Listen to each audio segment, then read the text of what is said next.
नमस्कार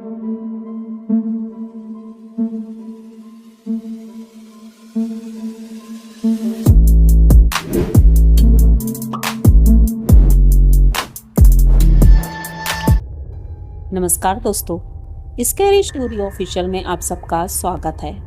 आज की कहानी की तरफ बढ़ने से पहले चैनल को सब्सक्राइब कर लीजिए और अगर कहानी अच्छी लगती है तो प्लीज़ लाइक एंड कमेंट करना मत भूलिएगा।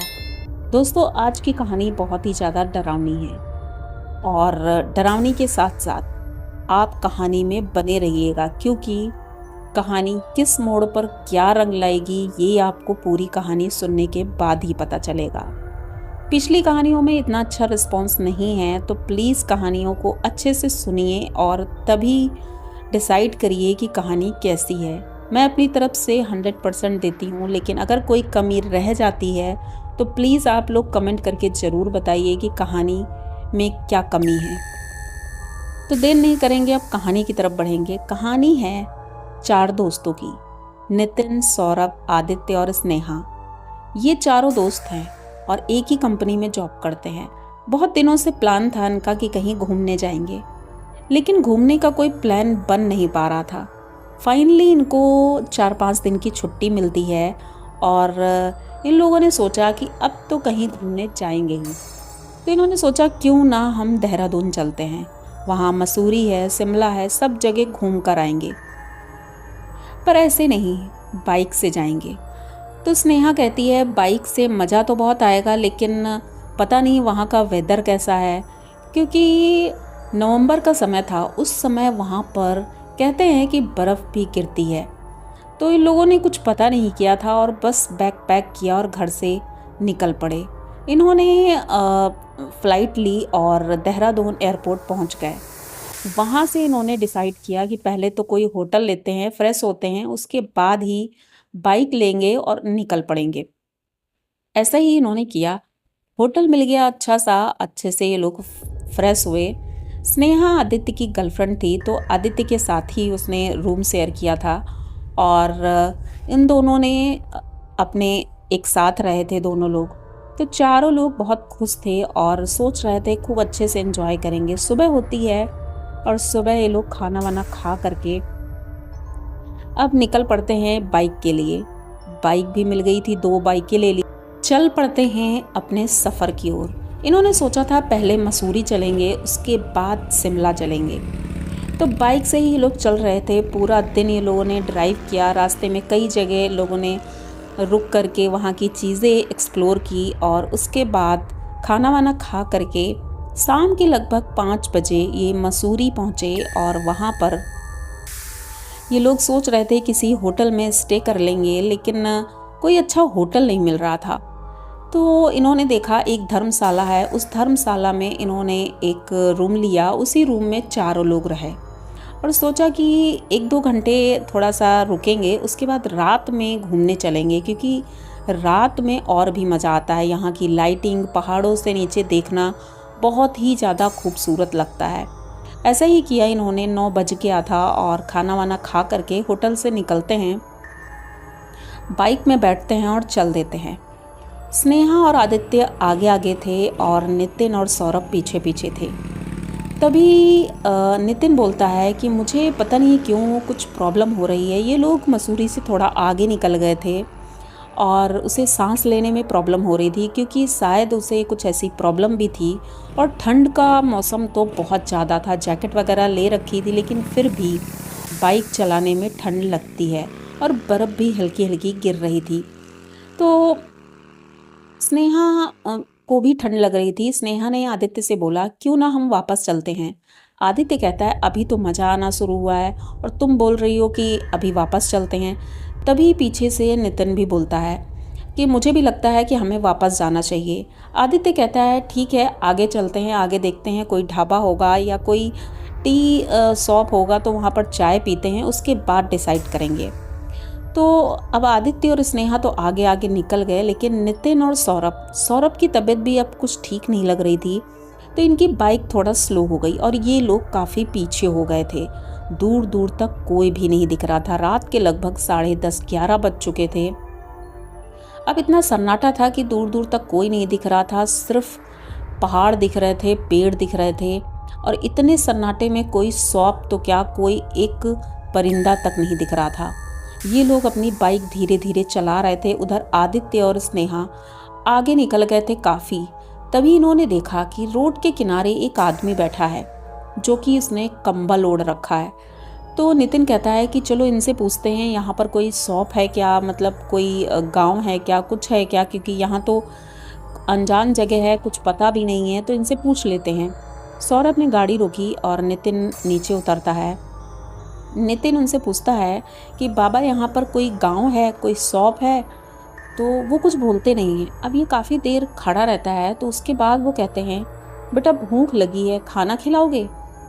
नितिन कहता है कि बाबा हम खुद ही खाने की खोज में निकले हैं कि यहाँ पर कुछ खाने को मिल जाए। वो खाना तो हम खा कर आए थे, लेकिन पता नहीं क्यों अब भूख लग रही है और ऐसा लग रहा है एक कप चाय मिल जाए। तो वो कुछ नहीं बोलते हैं। एक हाथ उनका जो बाहर निकला हुआ था, उस अंधेरे में भी वो हाथ बहुत चमक रहा था, एकदम वाइट दिख रहा था। तो वो नितिन देखता है और कहता है कि ऐसा कैसे हो सकता है कि मतलब इनका हाथ इतना चमक रहा है। तो वो मतलब उनसे बात ही कर रहा था, लेकिन वो कुछ बोल नहीं रहे थे। तभी नितिन कहता है सौरभ से कि चलो हम लोग थोड़ा आगे चलते हैं, किसी और से पूछते हैं, शायद बाबा को कुछ नहीं पता है। ये बाइक में जैसे ही बैठता है तो वो बाबा दौड़ कर आता है, पीछे से इनकी बाइक पकड़ लेता है। अब नितिन बहुत ज़्यादा डर जाता है और चिल्लाने लगता है, अरे छोड़ो छोड़ो, क्या चाहिए बाबा, क्या चाहिए? जैसे ही पीछे मुड़कर देखता है तो वो बाबा, आप सोच नहीं सकते हैं क्या था। उनका कमर से लेकर के नीचे का हिस्सा था ही नहीं, सिर्फ ऊपर से उन्होंने 2 हाथ से बाइक का पिछला हिस्सा पकड़ रखा था। शॉल हवा में उड़ रहा था और उनकी आंखें इतनी बड़ी बड़ी दिख रही थी। नितिन ये देख करके इतनी तेजी से चीखता है कि सौरभ एकदम से ब्रेक लगाता है, और जब गाड़ी रोकता है तो पीछे कोई भी नहीं था। नितिन की धड़कनें इतनी तेजी से बढ़ गई थी। सौरभ पूछता है क्या हुआ है, तो नितिन जब उसको बताता है तो सौरभ को विश्वास नहीं होता है, लेकिन नितिन कहता है मैंने देखा है कि उसके पैर नहीं थे और वो बहुत ही ज़्यादा खौफनाक था। अब सौरभ कहता है कि ठीक है, तुम गाड़ी में बैठो, हम चलते हैं यहाँ से। आदित्य को फ़ोन मिलाते हैं, लेकिन आदित्य का फ़ोन ऑफ था। तो ये दोनों अपनी बाइक लेकर चल रहे थे, लेकिन अब नितिन के कंधे पर बहुत वजन महसूस हो रहा था। वो कह रहा था मेरे कंधे में बहुत ज़्यादा दर्द हो रहा है और मुझसे अब बर्दाश्त नहीं हो रहा है, ऐसा लग रहा है जैसे 50-60 किलो का वजन मैंने लाद रखा है।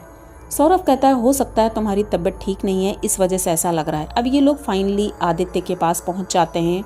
वहाँ एक टी शॉप थी, वहाँ पर ये लोग रुके हुए थे। तो जैसे ही इनकी गाड़ी पहुँचती है, आदित्य रोड के किनारे ही खड़ा हुआ था, तो वो देखता है तो कहता है कि अरे तुम किसको पीछे बैठाल कर लेके आ रहे हो? तो सौरभ कहता है नहीं, कोई भी तो नहीं है। लेकिन जब आदित्य पीछे जाता है तो पीछे कोई भी नहीं था। दूर से उसे लग रहा था कि 3 लोग गाड़ी में बैठे हैं, लेकिन करीब आने पर कोई भी नहीं था, सिर्फ 2 लोग ही थे। अब ये लोग गाड़ी से उतरते हैं, सीधे शॉप में जाते हैं। आदित्य ने चाय ऑर्डर की थी, स्नेहा चाय पी रही थी। तभी आदित्य पूछता है नितिन से, क्या बात है, तुम्हारी तबीयत तो ठीक है? नितिन कुछ बोल ही नहीं पा रहा था क्योंकि वो बहुत ज़्यादा डरा हुआ था। टी शॉप वाला पूछता है क्या बात है भाई साहब, आप परेशान लग रहे हैं, पसीना निकल रहा है इतनी सर्दी में भी, आप ठीक तो हैं? तो सौरभ उन्हें पूरी बात बताता है। सौरभ कहता है मैंने तो नहीं देखा, लेकिन नितिन का कहना है कि उसने ऐसा कुछ देखा है। टी शॉप वाला कहता है कि भाई साहब, ये भाई साहब झूठ नहीं बोल रहे हैं, एकदम सही बोल रहे हैं। कहते हैं उस रोड पर सालों पहले एक एक्सीडेंट हुआ था, जिसमें एक अधेड़ उम्र का आदमी एक्सीडेंट में मारा गया था। उसका आधा शरीर वहीं पर मतलब तड़पता रहा था काफ़ी देर तक और उसकी मौत हो गई थी। उसके बाद से लोग कहते हैं कि उसकी आत्मा वहाँ पर दिखाई देती है। रात के लगभग 11-12 बजे के बाद जो भी वहाँ से गुजरता है उसे उसकी आत्मा परेशान करती है और उससे खाना मांगती है, उसके पीछे पड़ जाती है। तो हो न हो वही आत्मा आपके पीछे पड़ गई है, तो आप जल्द से जल्द सुबह ही यहाँ के एक शिव जी का मंदिर है, वहाँ पर आप जाइएगा और भगवान जी के आगे मत्था टेकिएगा। उसके बाद आप अपने घर चले जाइए सीधे, और किसी अच्छे पंडित को दिखाइए, किसी महंत को दिखाइए, क्योंकि ये आत्मा इतनी आसानी से आपको नहीं छोड़ेगी। अब नितिन की हालत वैसे ही ख़राब होती जा रही थी, तो इन लोगों ने डिसाइड किया कि अब हम होटल ही चलते हैं। अब उस रास्ते से तो नहीं, लेकिन हाँ दूसरे रास्ते से ये सुबह ही निकलते हैं, क्योंकि उस रास्ते से वापस जाना तो ठीक नहीं था। तो टी शॉप वाले ने एक रूम अलॉट कर दिया था इनका वहीं पास में ही, तो ये लोग रात में वहीं रुके और दूसरे दिन सुबह वहाँ के लिए निकले थे। वहाँ से होटल से पहले मंदिर गए, मंदिर के बाद सीधे अपने घर जाने के बाद नितिन की हालत और भी ख़राब हो गई थी। तो उनके घर वालों को जब बताया गया तो उन्होंने पंडित जी को बुलाया, और उसके बाद जब पंडित जी को दिखाया तो उन्होंने बताया कि इसके ऊपर एक प्रेत आत्मा का साया है, जो कि बहुत ही ज़्यादा खौफनाक है और वो सालों पुरानी है, इसलिए उसकी शक्तियाँ भी बहुत ज़्यादा हैं।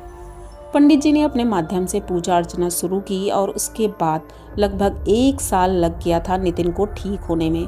तब से नितिन ने यही सोचा कि अब मैं वहाँ कभी नहीं जाऊँगा, क्योंकि ये उसका पहला एक्सपीरियंस था, लेकिन वो इतना ज़्यादा ख़राब था कि उसने सोचा भी नहीं था। तो इन लोगों ने दोबारा से तो वहाँ जाने का कोई प्लान नहीं बनाया है। अगर आपका प्लान है तो सोच समझ कर वहाँ जाइएगा। रात के वक्त कभी भी इस तरह से अकेले मत घूमिएगा, क्योंकि ऐसी जगहों पर ये सारी चीज़ें होना पॉसिबल है, क्योंकि पहाड़ी एरिया है, एक्सीडेंट्स होते रहते हैं, तो नेगेटिविटी भी वहाँ बहुत होती है। तो प्लीज़ सेफ़ रहिए और अपना ध्यान रखिए। तो अगर ये कहानी अच्छी लगी हो तो प्लीज़ चैनल को सब्सक्राइब करिए, लाइक कमेंट करिए, शेयर करिए और बने रहिए हमारे साथ। मिलते हैं फिर किसी नई कहानी में, तब तक के लिए डरते रहिए।